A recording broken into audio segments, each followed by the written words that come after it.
Dis-moi tonton. Raconte-moi une histoire.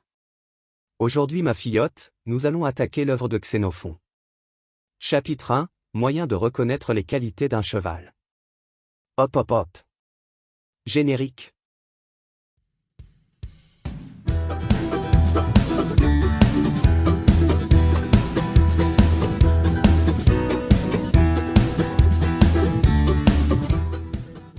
Une longue pratique du cheval nous fait croire que nous avons acquis quelque expérience de l'équitation. En conséquence, nous voulons indiquer à ceux de nos amis qui sont jeunes les principes que nous regardons comme les meilleurs pour traiter les chevaux. Il y a déjà un traité de l'équitation de Simon, celui qui a dédié le cheval de bronze qui est à l'Élusinium à Athènes et a représenté en relief ses faits et gestes sur le piédestal. Cependant, s'il y a des points où nos conclusions se rencontrent avec les siennes, nous ne les supprimerons pas de notre ouvrage. Nous les enseignerons d'autant plus volontiers à nos amis que nous inspirerons plus de confiance si nos jugements s'accordent avec ceux de cet excellent écuyer. Quant à ceux qu'il a omis, nous tâcherons d'y suppléer. Nous relaterons d'abord comment il faut s'y prendre pour être trompé le moins possible dans l'achat d'un cheval. Quand un poulain n'a pas encore été dressé, il est évident que c'est au corps qu'il faut regarder, car un cheval qu'on ne monte pas ne laisse guère deviner son caractère. Or, dans l'examen du corps, nous prétendons qu'il faut d'abord faire attention aux pieds. De même qu'une maison, si belle que soient les parties supérieures, serait inhabitable si elle n'avait pas de solide fondement, de même un cheval de guerre, eût-il toutes les autres qualités, ne serait bon à rien s'il avait les pieds au mauvais. Ce vice rendrait inutile toutes ces autres qualités. On jugera du pied en examinant d'abord la corne. Si elle est épaisse, le cheval aura de bien meilleurs pieds que si elle est mince. Il ne faut pas oublier non plus de s'assurer si la corne est haute, tant en avant qu'en arrière, ou si elle est basse. Quand elle est haute, ce qu'on appelle la fourchette est éloignée du sol. Si elle est basse, le cheval appuie également sur les parties les plus fortes et sur les plus tendres du pied, de même que les hommes qui sont cagneux. Simon prétend que la bonne qualité du pied se reconnaît au son, et il a raison. Car le sabot creux résonne contre le sol comme une cymbale. Puisque nous avons commencé par le bas, remontons vers le reste du corps. Il faut que les os, en haut du sabot et en bas du boulet, ne soient pas trop droits comme ceux d'une chèvre, car les jambes ainsi construites fatiguent le cavalier par une réaction trop dure et sont plus sujettes à s'enflammer. Il ne faut pas non plus que ces os soient trop bas, car le boulet se dépouillerait et s'ulcérerait quand on lancerait le cheval dans les mottes ou dans les pierres. Les os des jambes doivent être épais, car ce sont les supports du corps. Mais cette épaisseur ne doit provenir ni des veines ni de la chair. Autrement, quand le cheval passe dans des terrains raboteux, ses parties se remplissent forcément de sang. Il s'y forme des varices.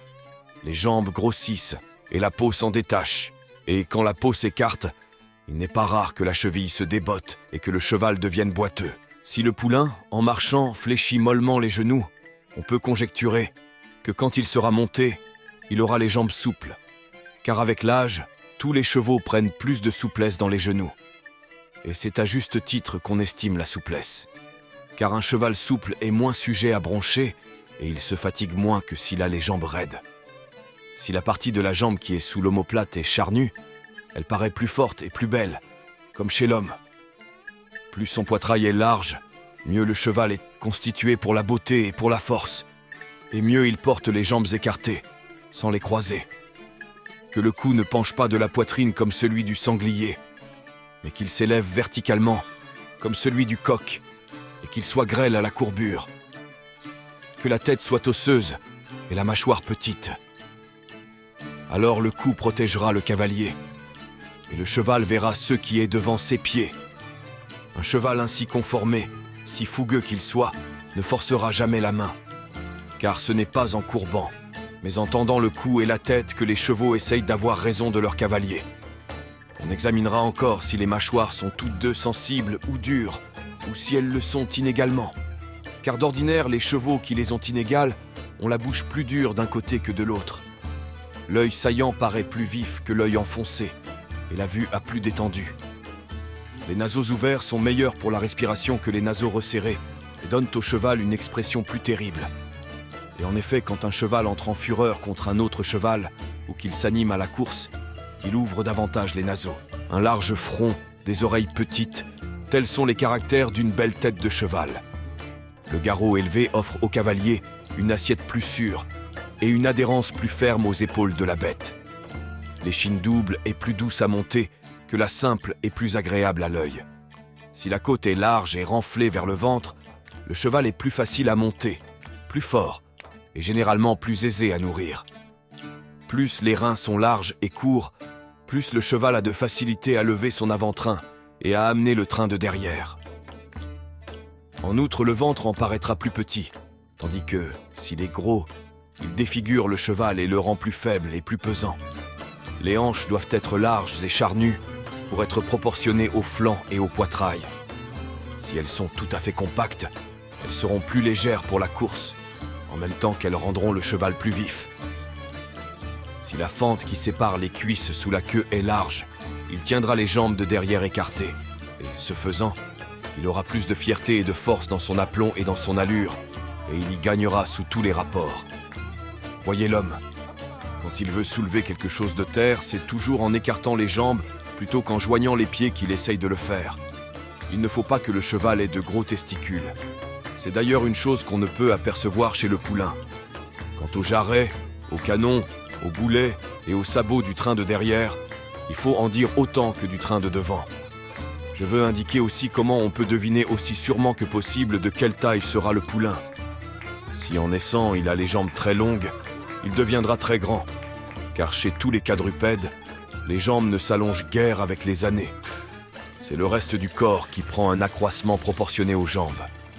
En examinant, comme j'ai dit, la forme d'un poulain, on a, je crois, les plus grandes chances d'avoir un cheval bien chaussé, solide, musclé, de belle mine et de belle taille. Si quelques poulains changent en grandissant, on peut néanmoins s'en fier à cet examen, car on voit beaucoup plus de poulains laids devenir de bons chevaux qu'on ne voit de bons chevaux devenir difformes. Je reconnais presque la description de la bonne conformation du cheval de mon manuel d'hippologie. C'est très étonnant. Je vais prendre des notes pour mon prochain achat. Tout à fait, filleotte. Sa description du bon cheval me paraît très actuelle. À demain pour un prochain chapitre.